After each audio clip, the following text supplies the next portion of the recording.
എല്ലാവർക്കും പുതിയൊരു വീഡിയോയിലേക്ക് സ്വാഗതം. അപ്പോൾ ഇന്നത്തെ വീഡിയോയിൽ ഒരു പ്രത്യേകതയുണ്ട് കേട്ടോ. അപ്പം എനിക്ക് 37 വയസ്സായി.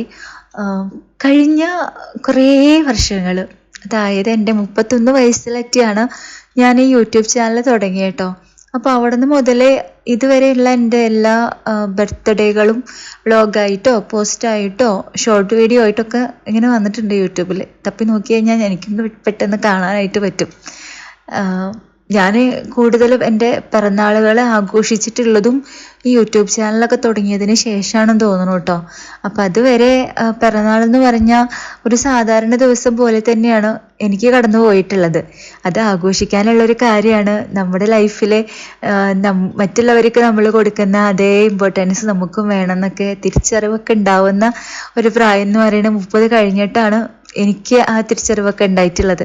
നമുക്കും നമ്മൾ ഭയങ്കര പ്രധാനപ്പെട്ട ഒരാൾ തന്നെയാണ്.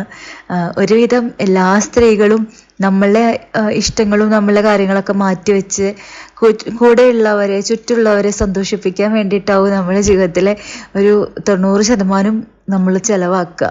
പിന്നെ ബാക്കി 10 നമുക്ക് നേരം ഉണ്ടാവില്ല. ഇനിയിപ്പം നേരം കിട്ടിക്കഴിഞ്ഞാൽ തന്നെ നമുക്ക് നമ്മളുടെ കാര്യങ്ങൾ ചെയ്യാൻ ഒന്നിനും നമ്മൾ ചെയ്യൂല, മടി പിടിച്ചിട്ട് അവിടെ ഇരിക്കും. അങ്ങനെയൊക്കെ തന്നെയായിരുന്നു ഞാനും കേട്ടോ.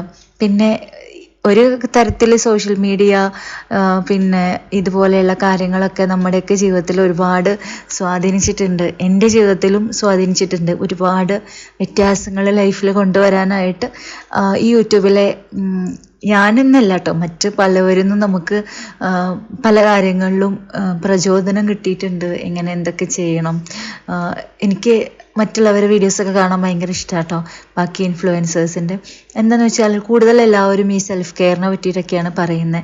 അപ്പോൾ ഞാൻ നേരത്തെ പറഞ്ഞ പോലെ ഒരു പ്രായം വരെ നമ്മളിവിടെ ഉണ്ടോ എന്നുള്ളത് നമ്മളും ചിന്തിക്കില്ല, നമ്മളെ കൂടെയുള്ളവരും ചിന്തിക്കില്ല അതെങ്ങനെ ഒരാൾ ഇവിടെ ഉണ്ട് എന്നുള്ളത്. അപ്പോൾ നമുക്ക് നമ്മളെ പറ്റി നമ്മൾ ചിന്തിച്ചു തുടങ്ങുന്ന നിമിഷം മുതലാണ് ബാക്കിയുള്ളവരും നമ്മളെ ശ്രദ്ധിക്കുന്നേന്നാണ് ഞാൻ മനസ്സിലാക്കിയൊരു പാഠം കേട്ടോ. നമ്മളെ അവിടെ ഇട്ട് കഴിഞ്ഞാൽ നമ്മളെ ചുറ്റുമുള്ളവരും നമ്മളെ അറിയാണ്ട് പോവും. അപ്പം എനിക്ക് ഇപ്രാവശ്യം ഞാൻ വ്ളോഗൊന്നും എടുത്തിട്ടില്ല കേട്ടോ എൻ്റെ ബർത്ത്ഡേയുടെ. പക്ഷെ നല്ലൊരു ബർത്ത്ഡേ തന്നെയായിരുന്നു ഇപ്രാവശ്യം. ഓർമ്മിക്കാനായിട്ട്, അല്ലെങ്കിൽ നമ്മളൊരിക്കലും മറക്കാത്ത ദിവസം എന്നൊക്കെ പറയുന്ന പോലെ ഈ ഒരു ബർത്ത്ഡേ ദിവസവും എനിക്ക് വളരെ നല്ല ഹാപ്പി ആയിട്ട് കടന്നുപോയൊരു ദിവസം തന്നെയായിരുന്നു. ഞാൻ ഈശ്വരനോട് നന്ദി പറയുകയാണ്. കാരണം കഴിഞ്ഞ വർഷം എൻ്റെ ബർത്ത്ഡേ ഭയങ്കര ഞാൻ ആഘോഷിക്കണം എന്നൊന്നും വിചാരിക്കാണ്ട് ലാസ്റ്റ് നിമിഷത്തിൽ നല്ല ഹാപ്പിയൊക്കെ ആയിട്ടുള്ള ഒരു ബർത്ത്ഡേ ആയിരുന്നു. അതേപോലെ തന്നെയാണ് ഇപ്രാവശ്യത്തെയും.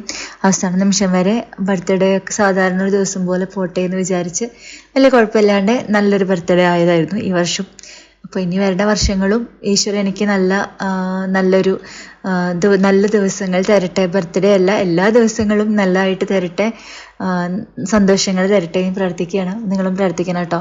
അപ്പോൾ ഞാനൊരു കുഞ്ഞ് ഗെറ്റ് റെഡി വിത്ത് മീ ആണ് ചെയ്തത്. ഞാൻ ഉപയോഗിച്ചിട്ടുള്ള എല്ലാ പ്രോഡക്ട്സിൻ്റെയും ലിങ്ക് ഡിസ്ക്രിപ്ഷൻ ബോക്സിൽ കൊടുക്കാം, ചെക്ക് ചെയ്ത് നോക്കിക്കോളൂ കേട്ടോ. അപ്പോൾ അത്രയേ ഉള്ളൂ. ടാറ്റാ.